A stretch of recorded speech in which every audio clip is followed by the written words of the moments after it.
Beginning in Tunisia 8 years ago, the so-called Arab Spring soon swept across the Middle East. Since then, more than 1 million lives have been lost, 15 million have become refugees, and $1 trillion worth of infrastructure reduced to ashes. How did a movement with the name of Spring fall into a deadly winter in the end? What has this movement actually brought to this region and even the planet? And under the midst of chaos, what is the root at the Middle East problems? To take a second look at the so-called Arab Spring and the lessons from it, I'm glad to be joined in the Beijing studio by Ms. He Wenping, Senior Research Fellow with the Chinese Academy of Social Sciences. On our Skype line, we have the former UK ambassador to Syria, Mr. Peter Ford, with us. And we shall also speak to our satellite guests, Mr. Pavel Fagenhor, who is in Moscow and is a Russian defense analyst, and Brazilian journalist and columnist Mr. Pep Escobar, who is in Bangkok. That's our topic. This is Dialogue. I'm Yang Rui.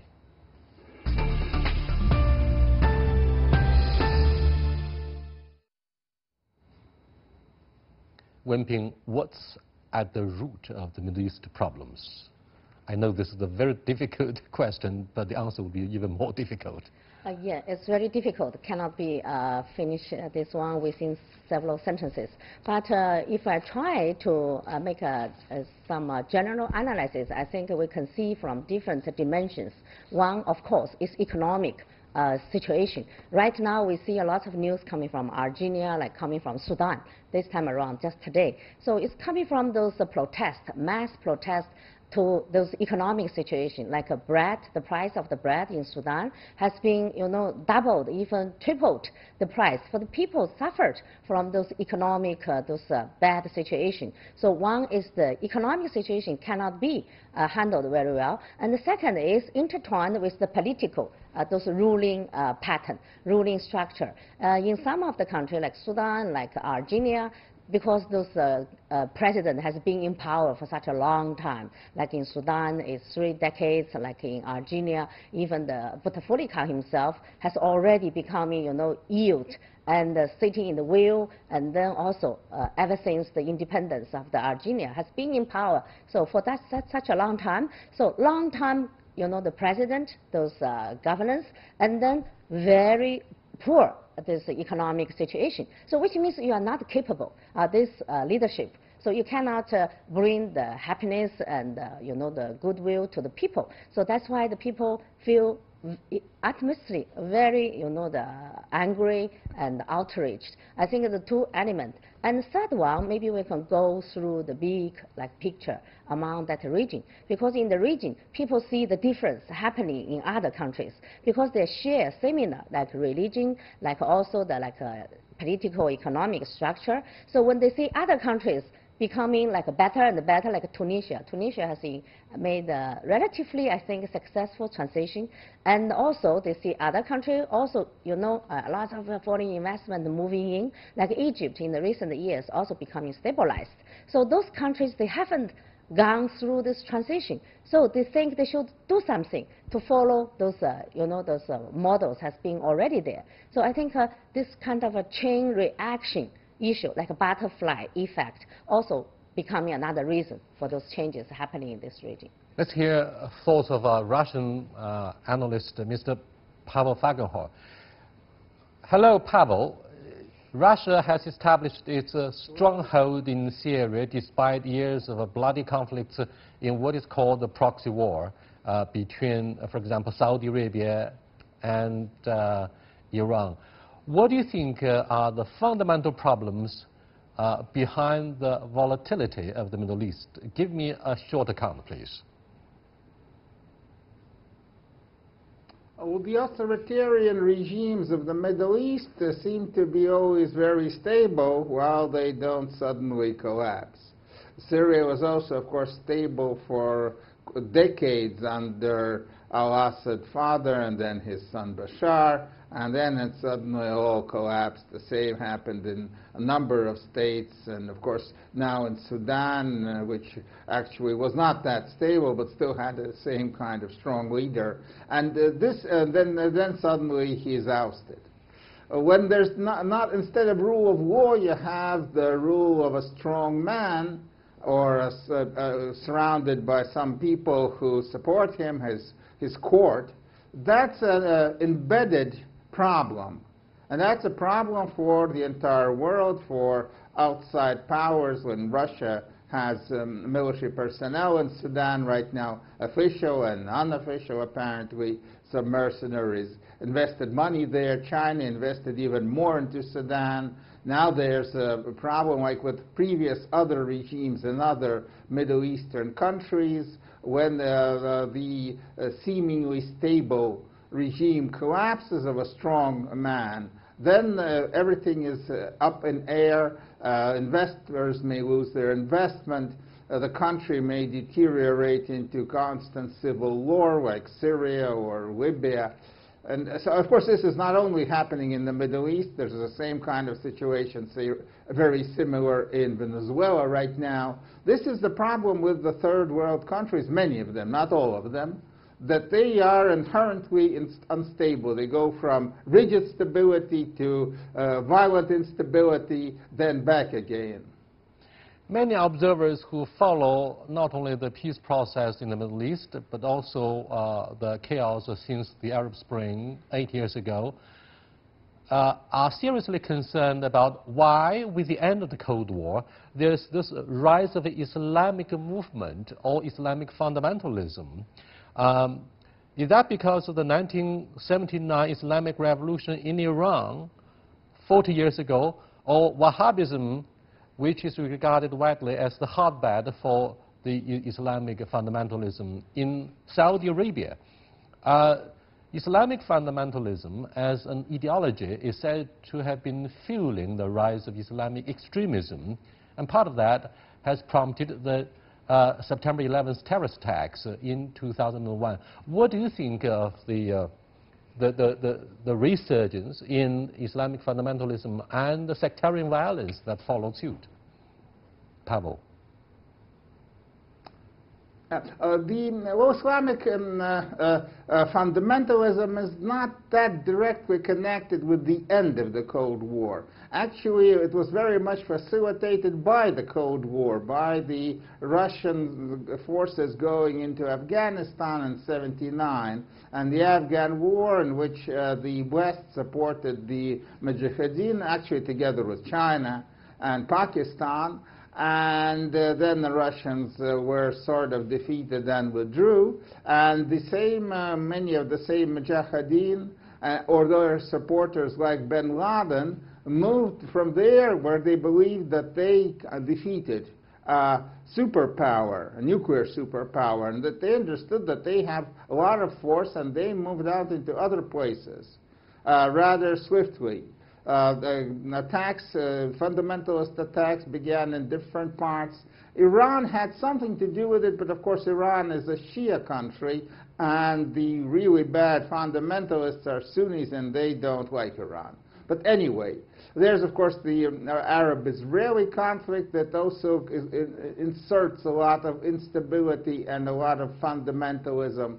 And basically it's because, well, many in the Arab world believe that they got a bad deal in today's world, that they were once a very proud Islamic nation and very kind of frontward in the world, I mean, a century ago, I mean, a millennium ago. But now that they are backwaters, and that's bad, and they should return to fundamental Islam and to Sharia law, and then the ills of today's world will be corrected. And that is a wrong, of course, basically idea, but that's what's fueling a lot of that movement, not only in the Middle East, also in western provinces of China. It's happening in many places, where many Muslims, especially Sunni Muslims, believe that they are getting a bad deal, that they are underdogs. And that makes fundamentalism popular.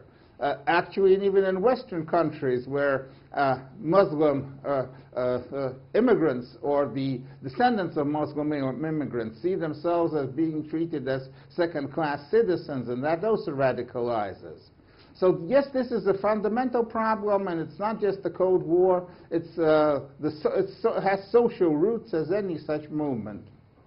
Wonderful presentation about your views on why Islamic fundamentalism has been gaining momentum, perhaps ever since the Afghanistan war, following the Soviet invasion. Let me cross over to Mr. Pep Escobar, a Brazilian journalist and columnist who's standing by in Bangkok. Hello, what are your thoughts about, say, the toxic mix of corruption and mismanagement in the Middle East? And what do you think of the policy of Trump administration to, for example, admit the Israeli annexation of Golan Heights, as well as relocating the U.S. Embassy from Tel Aviv to Jerusalem? Do you think the Middle East problems would be seriously reinforced as a result of Donald Trump's unpredictability in reshaping the roadmap about the Middle East? Pap? Well, yes. The Trump administration, in fact, they don't have a Middle East foreign policy. Trump basically listens to Jared Kushner, who doesn't know anything about diplomacy, anything about international relations, and anything in depth about the Middle East problems, for that matter.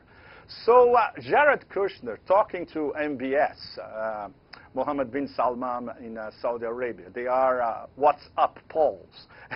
And after exchanging trillions of WhatsApp, they came up with what they call a peace plan that involves Israel, the Palestinians, Syria, of course, Saudi Arabia, and obviously countering what they call the malign influence of Iran. So from a diplomatic and political science point of view, you cannot take anything seriously about these discussions. And Trump, because he doesn't know anything about the Middle East, he has a few priorities set, at least. He wants to dismantle OPEC, essentially, and most of the most important members of OPEC are Middle East nations, starting with Saudi Arabia. And he wants to give Israel anything that he can lay his hands on, directly, indirectly, legally, or illegally. That's when we come to Jerusalem as capital of... Okay, let me cross over to Mr. Peter Ford, the former British ambassador to Syria. He's on the phone. Hello, Peter. What do you make of the prospects for General Haftar? Good to be with you. Yes, Peter. Can you hear me? What do you make of the recent military advance by General Haftar, a former general of the Muammar Gaddafi's regime? Do you think he stands a better chance of gaining Tripoli and therefore assumes the reunification? Yeah, there's a problem because I was interrupted. Peter? If I may answer about Libya, I'm afraid Libya is heading in the same direction as Syria. Libya saw very severe Western intervention a few years ago, which completely destabilized the country. There has been anarchy for years now, at least two competing governments. And now you have the advance, as you say, of one particular powerful general from the east poised to take Tripoli. And this is just another example of irresponsible U.S., UK, EU interventions in the Middle East without calculating long-term consequences. Hopefully, with regard to Libya, the Western powers will stay out, but they're already intervening far too much in Syria, and continuing to intervene, mainly this time by economic warfare designed to destabilize the present Syrian government. Ambassador Ford, are you confident that the situation in Algeria will soon get better following the resignation of President Bouteflika? Well, by chance, we're seeing a number of personnel changes at the top in the Arab world. In Sudan also, it appears that President Omar al-Bashir is about to leave power. I have a similar situation in Algeria. This is inevitable with the passage of time and as generals get older. But I think these cases, Algeria and Sudan, are exceptional. They are on the edge of the Arab world. In the center, the epicenter, Egypt, Syria, Iraq, Saudi Arabia, the pattern is rather different. And we've seen a degree of stabilization in Egypt with the military regime there. And if the West would just stop interfering, we would see stabilization in Syria as well. Thank you very much, Ambassador Ford. Wenping, do you believe what happened in Algeria is the second Arab Spring, or do you think this is the end game of, ironically, an Arab winter? 8 years ago, that kind of Arab Spring has already proved it's becoming an Arab winter. Already, we see what's happening in Libya. Now, a new round of war, civil war is going on. So, but this time around, Argentina and even including the Sudan, I won't put them in the same catalog like Arab Spring. I think maybe now it's starting. All those if you look about those approach or the way, maybe similar, like people march on the street and then they're calling for the down of the sitting president. So if these two kind of approach and the way, similar like Arab Spring. But if you go deeper to see what kind of demand they are asking for, because they are not, waving the slogan saying we need the democracy, we need the human rights, we need anything, those like transparency, whatever. They are not calling for those political issue, liberal democracy. They're just calling for economic situation. We need the bread. Yeah, we need another leadership. But what kind of a way for governing this country forward? They haven't thought about that clear. So I think this is different because it's just the beginning. So I think there are some similarity, but there are some differences. So we cannot simply say from the beginning saying, oh, this is a new round of Arab Spring. So you can see Argentina is very peaceful, this power transition. Is that because of a strong middle class?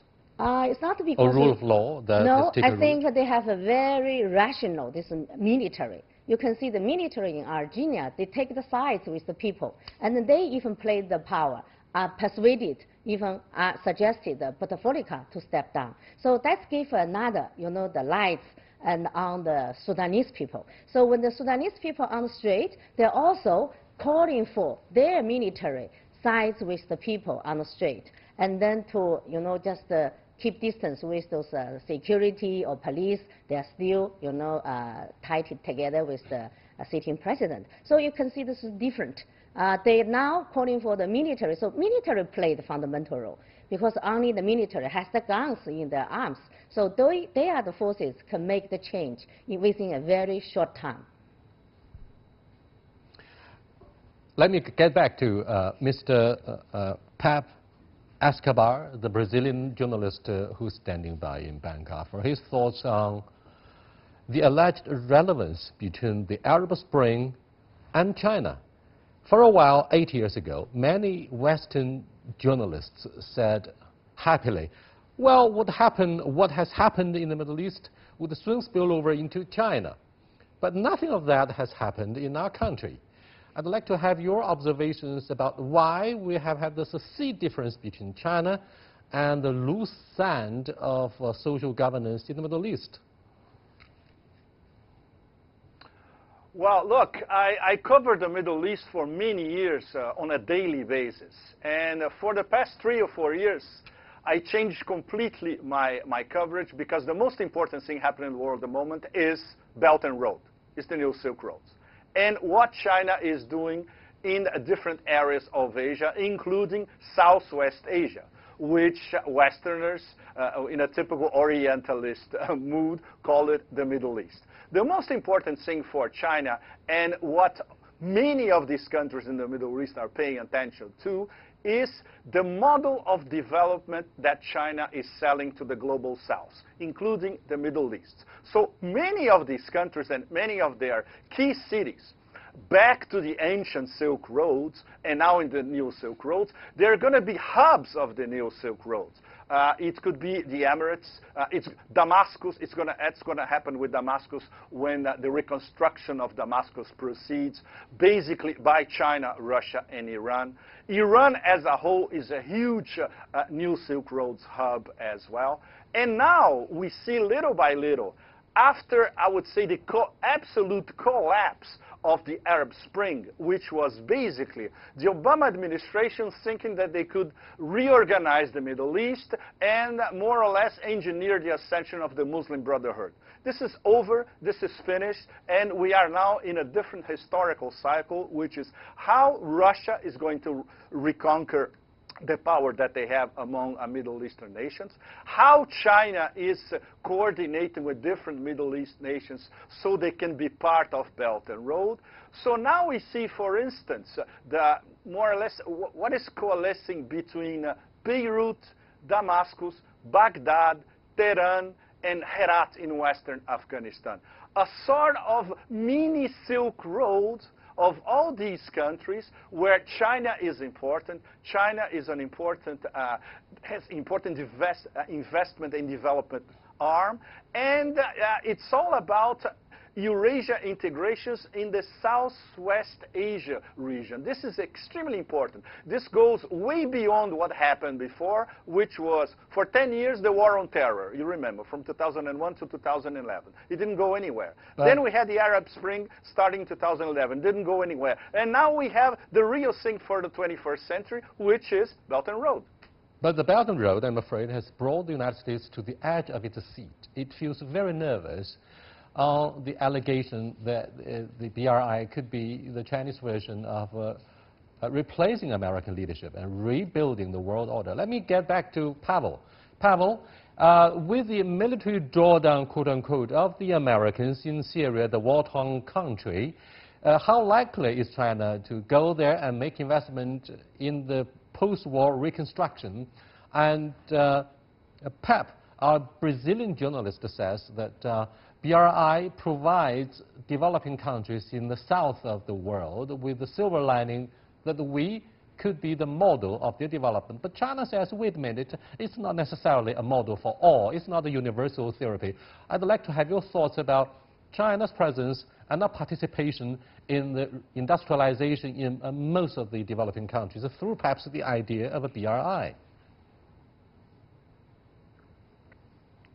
Well, Russia played, of course, decisive role in the more or less stabilization of Syria and helping Bashar al-Assad to keep power and consolidate power. But Russia does not have the economic capabilities to rebuild Syria and doesn't really have that much resources. Modern-day Russia is not the old Soviet Union to exert massive power and influence on the entire region.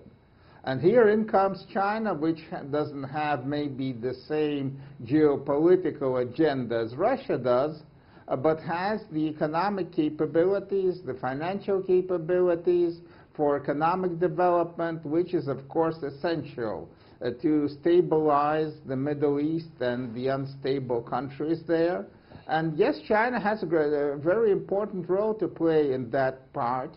But of course, it's also the problem that when you make investments, you put in money, you put in effort, and then it can all also go very wrong. Right now, in the Sudan, Chinese investment, not that they'll be lost, but the instability that may ensure in Sudan puts that at risk. Pavel, so this is a risky, of course, Pavel, endeavor. But it's a very important one that should be done.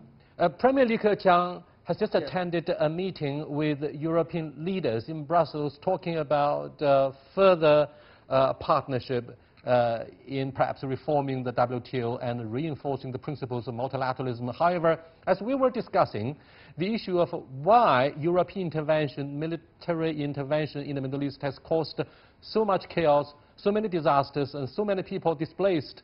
Do you think China's investment in the Middle East could be an important part of the end game, the exit strategy of the European intervention? Although most Chinese would feel reluctant, hey, come on, why should China should be part of the exit strategy? Very quickly, Pavel. Yeah, well, the European Western interventions in the Middle East didn't help much. They were rather disastrous, and that's a fact. Not that they wanted to do it, but it didn't work out. Well, now China will have most likely a try. At least China has the capability, the economic and financial capability. Another problem, will it really work out that well? The instability of the Middle East is not projected from Europe or America. The instability in the Middle East is inherent. It's in the Middle East. Trying to change the Middle East is quite a very serious job for any country, including China. Economic development, yes, that helps. That should help. China has a wonderful record of stabilizing helping to stabilize former Soviet Central Asia using economic development and in other parts of the world. Thank you very much, Pavel. The same model could work in the Middle East. Thank you so much, Pep and Pavel, for your wonderful and insightful analysis about the importance of BRI and why Arab Spring becomes so hopeless. Very quickly, Wenping, do you think China is ready to reach out to the Arab world? I mean, the Middle East is said to be the graveyard of major powers, and China is clearly aware of the pitfalls there. Yeah, I think we have been already been engaging with Middle Eastern countries, even though lots of risks, like our colleagues just mentioned. There are lots of instability and even those religions, those different opinion about Shia and Sunni. So, but even though, we are continuing, like this BRI, Belt and Road Initiative, has been regarded the Middle Eastern countries as very important. Partner. Like our President Xi Jinping traveled to Iran, traveled to like Saudi, traveled to UAE, and the UAE also the King of UAE, and all come to China. So we have signed MOU for building Belt and Road Initiative together. So I think now, like our Russian colleagues mentioned, it seems like a geopolitical power Russia has enjoyed very much. Yet they helped to stabilize that area. Now seems it's the China's turn. You have a lot of financial capability and the economic capability. I don't think either thing can be separated, saying only China doing economic help and then Russia just do the geopolitical help. Because those geopolitical and economic have to be intertwined with each other. So when we are doing economic engagement, building on, and of course we need a precondition, it should be stabilized. If anything goes wrong like Sudan, and if suddenly regime change, and then those projects may be under danger. So I think all the countries should work together. That's why we are saying Belt and Road is not only for China, it's for the world. Yes, of course, there are many opportunities for China to be involved deeply in the industrialization programs of not only North Africa, but most countries in the sub-Saharan region. But we have to keep in mind at this moment, the United States has given up Middle East. Newcons have given up the Middle East. What's going to happen in that region? We'll keep our eyes on that region. Until then, goodbye.